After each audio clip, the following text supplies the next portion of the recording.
আসসালামু আলাইকুম। আপনাদের কাছে একটু বিচার দেওয়ার জন্য ভিডিওটা তৈরি করছি। আসিফ নজরুল বিডিআরের যেই সদস্যদের আপনার বিচার চলছিল শেখ হাসিনার সময়ে, প্রায় 7 মাস হতে যাচ্ছে, এখনো পর্যন্ত তারা জেলখানায়। আমরা এই বিডিআর নিয়ে অনেক কথা শুনেছি যে এটা ভারত এসে করিয়েছে, যেসব যারা খুন করেছিল তাদেরকে সরিয়ে দেওয়া হয়েছে সাদা গাড়িতে করে, কালো অ্যাম্বুলেন্সে করে, নানান কথাবার্তা শুনেছি না আমরা। যদি সেটা সত্যি হয় তাহলে যারা খুন করেছে, আসলে যারা খুনের সাথে, সেই তোরাবালি, তারপরে লেদার লিটন, এদের তো সব ছেড়ে দেওয়া হয়েছে। নানক নাই, আজম নাই, সেলিম নাই, তাপস নাই, কেউ নাই। তো তাদের সব ছেড়ে দেওয়া হয়েছে। রেজানুর আছে, সে কোথায় এখন? কি পলাতক না দেশ থেকে চলে গিয়েছে আমরা জানি না। ওই সময়ে এই যে মইনুল হাসান ইসলাম, মেজর জেনারেল, সে পালায় যাচ্ছিল। তো এরকম কারা কারা আছে এগুলো আমরা সব আগে থেকেই শুনেছি। এবং যেই সৈনিকরা আসল সাক্ষী দিতে চেয়েছে তাদেরকে মেরে ফেলা হয়েছে, গুম করা হয়েছে, তাদেরকেই এই জেলখানায় নিয়ে বন্দি করা হয়েছে। যারা খুন করতে চেয়েছে, যারা খুনের সাথে জড়িত ছিল, তাদের তো সরকার বহু আগেই ভারত পাঠিয়েছে, মেরে ফেলেছে, পালিয়ে যেতে সুযোগ দিয়েছে। নানান এই ইতিহাস আমরা গত 15 বছর ধরেই শুনছি, এগুলো তো জানা, এটা নতুন করে উদ্ঘাটন করার কিছু তো নাই। আসিফ নজরুল 7 মাসে এখন পর্যন্ত এই বিডিআরের যে নিরীহ জওয়ানগুলো, যারা সব সত্য কথা, সত্য সাক্ষী দিয়েছিল, তাদেরকে আসামি বানিয়ে শেখ হাসিনা জেলখানায় রেখেছে। তাদেরকে এখনো আসিফ নজরুল জেলখানায় রাখলো। তাদেরকে জেলখানায় রাখার জন্য আসিফ নজরুল যত ধরনের ষড়যন্ত্র আছে সব কিছুই করছে। আমরা সেই 5 তারিখের পরের এই পর্যন্ত মোট 4টা শুনানি হলো। 4 শুনানিতে সবশেষ জানুয়ারির 8 তারিখে আমরা মনে করেছিলাম 9 তারিখে কিছু একটা হবে, অন্তত কয়েকজনকে ছাড়বে। দেখেন আসিফ নজরুল এই মানে ইন্ডিয়ান রয়ের এই সদস্য কত বড় খারাপ, কত অসভ্য। ওইভাবে পারে নাই। প্রথমবার বলেছে পিপি নিয়োগ হয় নাই, তারপরে বলেছে পিপি প্রস্তুতি নেয় নাই, তারপরে পিপি পুরো রায়ের কপি সব পড়তে পারে নাই। এবার কি বলবে? কিছু তো একটা বলতে হবে। এখন ওই যে বক্সিগঞ্জের আপনার যেই কি আলিয়া মাদ্রাসা যেইটা, ওইটার মধ্যে নাটক টাটক সাজায়া, আবার তার মধ্যে আবার স্টুডেন্টদেরকেও এখানে নাটকের অংশ বানিয়েছে। কেউ যায় ঘর পুড়ে দিচ্ছে, কেউ করছে। আরে ভাই, আপনি ওইখানে করেন না বিচার, তাহলে কোথায় করবেন? আপনি জানেন না 9 তারিখে বিডিআর এর শুনানি আছে? জায়গাটা তো ঠিক করে রাখবেন, সেটা ঠিক করেন নাই কেন? একদিন আগে থেকে বিডিআর এর পরিবাররা দেশের বিভিন্ন জায়গা থেকে, গরিব মানুষ এখানে এই শহীদ মিনারে এসে শুয়েছিল, কেউ যাইতে পারে নাই। আসিফ নজরুল শাওনের ঘরে যাইতে পারে, শহীদ মিনারে যাইতে পারে নাই, গিয়ে একটু বলতে পারে নাই যে আপনারা কোত্থেকে আসছেন, আমরা আপনাদের পাশে আছি, আপনারা তো আমারই দেশের মানুষ, ওকে আপনারা ঘরে ফিরে যান, আমরা দেখছি। আসিফ নজরুল বলার সুযোগ পায় নাই। কুকুরের ছানারা সিনেমা দেখতে যাইতে পারে, এইখানে আসার একজন উপদেষ্টার সময় পায় নাই। এখন হাঙ্গামা যদি লাগাই দেই, এদের তো কষ্ট আছে, তাই না? এদের পরিবারের লোকজন, কেউ মারা গিয়েছে, পঙ্গু হয়ে। বিডিআরের লোকজনের বর্ণনা শুনি, পা নাড়াতে পারে না, পঙ্গু হয়ে গিয়েছে, হাঁটতে পারে না। কন্ডেম সেলে যারা থাকে তাদের অবস্থা আরো ভয়ঙ্কর। তাইলে এখনো কারারক্ষী জেলখানার ভেতরে, এখনো পর্যন্ত আপনার এই আওয়ামী লীগের, ছাত্রলীগের এই নেত্রী তারা এখন পর্যন্ত বিভিন্ন গুরুত্বপূর্ণ দায়িত্বে আছে। তারা হাসপাতালে, এই কারাগারের ভেতরে নানান ধরনের এই দিয়ে, আপনার কি বলে, আওয়ামী লীগের লোকজনকে সুবিধা দিয়ে, যারা শেখ হাসিনার সময় জেলখানায় গিয়েছে, এই কি বলে আইসিটি অ্যাক্টে যারা মামলাতে গিয়েছে, তাদের উপরে নির্যাতন চলছে, তাদেরকে নানান সুযোগ সুবিধা দেওয়া হচ্ছে না। আর আওয়ামী লীগে যারা যাচ্ছে তাদেরকে সব ধরনের বাসার থেকে খাবার টাবার সব কিছু চলছে। এইভাবে এখনো পর্যন্ত জেলখানা চলছে। তো এই মানুষগুলোর পরিবারের তো কষ্ট আছে, তাই না? এদের তো দেয়ালে পিঠ থেকে গিয়েছে। তাদের জন্য 9 তারিখে এই এইভাবে ধোকা দিল আসিফ নজরুল। তো 9 তারিখে আপনি আলিয়া মাদ্রাসার এখানে করবেন না, বক্সিগঞ্জে করবেন না, কোথায় করবেন? কোনো একটা জায়গায় আপনি আগে থেকে সেটা ঠিক করে রাখা উচিত ছিল, করেন নাই। পরশু দিনের ঘটনা বলি আপনাদেরকে, বিডিআর হত্যাকাণ্ড নিয়ে একটা কমিশন তৈরি করা হয়েছে না? এই পর্যন্ত আরও একটা কমিশন আছে, কিন্তু গুম কমিশন। গুম কমিশনের যেসব চেয়ারম্যান তাকে হচ্ছে আপনার অ্যাপিলেট ডিভিশনের আপনার বিচারকের দেওয়া হয়েছে, পদমর্যাদা দেওয়া হয়েছে, আর সদস্যদেরকে হাইকোর্ট ডিভিশনের এই বিভাগের আপনার বিচারকের পদমর্যাদা দেওয়া হয়েছে। এখন পরশু দিনের মিটিংয়ে এই যে সদস্য যে কজন ছিল, সেখানে এই মেজর জেনারেল ফজলুর রহমান সাহেবও ছিলেন। ফজলুর রহমান সাহেব ওই দিনের মিটিংয়ে নাকি খুবই চুপচাপ ছিলেন, তিনি কোনো কথা বলেন নাই। জানি না কেন কথা বলেন নাই।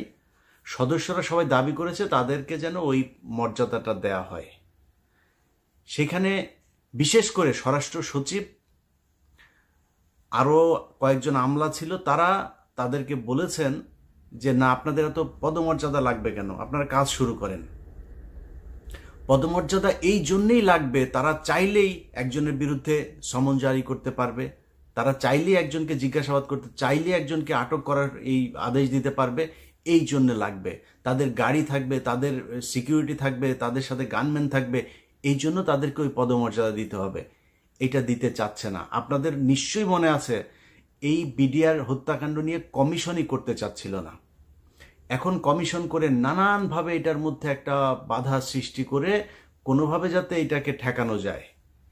এখানে তো 1-2 টাকার খেলা না, তো পুরো দেশ, ইন্ডিয়া একদম রাষ্ট্রীয়ভাবে এটার বিরুদ্ধে। আর আসিফ নজরুল কাদের প্রোডাক্ট, সেই প্রথম আলো, ডেইলি স্টারের, সেগুলো তো আমরা সবাই জানি। এগুলো এখন করা হচ্ছে নানানভাবে। বিডিআরের সাংবাদিক বিভিন্ন মিডিয়ার মাধ্যমে এই বিডিআর হত্যাকাণ্ড নিয়ে একটা ধূম্রজাল তৈরি করার পায়তারা করা হচ্ছে। তো এইভাবে আসিফ নজরুল আপনি তো বাঁচাইতে পারবেন না। বিডিআরের হত্যাকাণ্ড নিয়ে যত অডিও রেকর্ড, যত কাগজপত্র, যত ফাইল যা যা আছে, কমিশনের কাছে যা নাই ওইটা আমার কাছে আছে। এখান থেকে বাঁচতে পারবেন না। তো আমি কাজ করছি, দিন রাত খাটছি বিডিআর এর এই ফাইল নিয়ে। এক এক ফোন রেকর্ড, সেই 25 তারিখের, 26 তারিখের, 27 তারিখের এক এক ফোন রেকর্ড 1.5 ঘন্টা 2 ঘন্টা করে শুনছি, সারা দিন রাত এগুলো শুনছি, শুনে শুনে লিখছি। আমি তো ফাঁক ফোকর রাখবো না। এমন এক জিনিস বানায় দিব, এই কমিশন শুধু আমার ওই অনুসন্ধান দেখা যদি নাকি রায় দিয়ে দেয়, এনাফ, আর কিছু লাগবে না। সো আসিফ নজরুল, আপনি যত টাকাই খান, যাই করেন, যেমনি চান, এটা বাঁচাইতে পারবেন না। আর যদি মনে করে থাকেন যা মনে চায় তাই করবেন, এই যে বাংলাদেশ ব্যাংকে রয়ের এক সদস্যকে আপনার বসানো হচ্ছে, এখন সব জায়গাতে আসিফ নজরুলের এই যে পিএস, বলেছিলাম না যে এবিএম খায়রুল হকের পিএস, মনে করেন যে সে জানে না বোধহয়, আমরা জানিয়ে দিয়েছিলাম তো না, সে ব্যক্তি এখনো তার পিএসই আছে, ওই সেই মহিলা, সে ওইখানেই আছে। সচিব, আইন মন্ত্রণালয়, মানে পুরো চালাচ্ছে হচ্ছে আওয়ামী লীগের লোকজন। যে কারণেই গাজীপুরের সবশেষ কনস্টেবলকে আপনার অবকাশকালীন এই আপনার বিচারক হয়েও সে আপনার করছে, কি বলে, এই মানে কনস্টেবলকে আপনার দিল, জামিন দিল। কেন জামিন দিল? কারণ ওই যে নিজের দলের লোক, দাদাদের দেশ থেকে ফোন করা হয়, এটা করো, এটা করে দাও, তার ওএসডি করা হয়েছে। কেন ওএসডি করতে হবে কেন? এখন আবার আইন দেখাইতে পারে যে না, জজ সাহেবরে চাইলে এই করা যায় না, ওই করা যায় না। এত আইন দেখায় তো আপনারা ক্ষমতায় আসেন নাই, তাই না? আপনারা কেউ জিজ্ঞেস করে নাই তো। ওরে বিচার করলে, ওরে গ্রেপ্তার করলে কেউ আপনারা তো এসে জিজ্ঞেস করতো না যে ভাই এটা করলেন কেন, করেন নাই। যাই হোক, আসিফ নজরুল, প্রথম আলো, ডেইলি স্টাররা মিলে এই বিডিআর হত্যাকাণ্ড, এটাকে ধামাচাপা দেওয়ার চেষ্টা চালিয়ে যাচ্ছে এখন পর্যন্ত। বিডিআরের পরিবারগুলোকে নানাভাবে হুমকি দেওয়া হচ্ছে ডিজিএফআই, এনএসআই থেকে। তাদের কিছু কিছু ডিজিএফআই, এনএসআই কর্মকর্তার ফোন রেকর্ডও তাদের কাছে আছে। তো এগুলো করে করে এই বিচারটাকে বন্ধ করার জন্য পায়তারা করা হচ্ছে। আসিফ নজরুল এবং আসিফ নজরুলের ছানাপোনা সবগুলাকে বলতে চাই, টাকা পয়সা কামায় তো ভোগ করবেন না, এই টাকা পয়সা তো বের হয়ে যাবে। অনেক আমাদের প্রিয় উপদেষ্টার বাবা পর্যন্ত গিয়া চাঁদাবাজি করছে, সেই ফোন রেকর্ডও আছে। বাপরে মাঠে নামিয়েছে চাঁদাবাজি টাকা কালেকশন করার জন্য। আবার এটার আবার একটা বৈধতা নিয়েছে, কিভাবে জানেন? ওনারা নাকি দল গঠন করবে, দলের জন্য টাকা লাগবে। আপনাদের অপমান করতে চাই না, নামগুলিও বললাম না, অডিও ছাড়ি না এখন পর্যন্ত। পরিস্থিতি এমন করবেন না যে সেগুলো ছাড়তে বাধ্য হই, তাহলে কিন্তু মুখ দেখাইতে পারবে না। আসিফ নজরুলের বিচির মধ্যে কামড় দিয়া বসা বসা আসিফ নজরুল যা বলবে সেটা শুনবেন, খুব বেশি দিন কিন্তু সহ্য করব না। খুব ভালোবাসি, খুব স্নেহ করি, অতএব একটু হিসাব করে চলতে হবে। আপনাদের কাছ থেকে কোনো তদবির করতে যাই নেই যে ভাই আমার ওই লোকের ছাড়াই দেন, এই লোকের ছাড়াই দেন, এগুলো করতে যাই নেই। আপনাদের কাছে দেশটা যেই কারণে স্বাধীন হয়েছে সেইটা চেয়েছি। প্রধান কাজ বিডিআর এর জওয়ানদেরকে ছাড়তে হবে। আসিফ নজরুল এই বিডিআর এর পরিবারের সাথে যেই শয়তানি করেছেন না, বিডিআর পরিবারে যদি উস্কানি দেই না, আপনার গদি বাঁচাইতে পারবেন না। এরকম কোনো পরিস্থিতি তৈরি করেন না যাতে প্রধান উপদেষ্টার বাড়ির ওইখানে যায় হাউকাউ করে। ওখানে কি করবেন? গোলাগুলি করবেন, করবেন, লাঠালাঠি করবেন, করে মারে ফেলবেন। এখন তো সেই দিন নাই যে গুলি করে মারে ফেলবেন, লাঠি মাটি মারবেন, ওরা লাঠি টাঠি খাইতে রাজি আছে। আমি চুপ করে রেখেছি, তাই চুপ আছে। সো এদের কষ্ট কিন্তু আমি নিতে পারবো না। মানে ওদের যে কষ্টটা, সেই কষ্টটা ওরাই বুঝে কেমন লাগে আমি জানি না, আমি বুঝতে পারবো না ওইটা। সো ওদের যে কষ্টটা ওইটা অনুমান করতে পারি। ওদের কথাবার্তা শুনলে বুঝি যে কত আগুন জ্বলছে। ছোট বাচ্চা, 6 মাস বয়স, সেই বাচ্চা এখন বিয়ে করছে, এখন পর্যন্ত মানে করতে পারে নাই, কি বলে, বাবার মুখ দেখে নাই। 15 বছর বয়স, বুঝেন? একটু 2 দিন পরে বিয়ে করার বয়স হয়ে যাবে।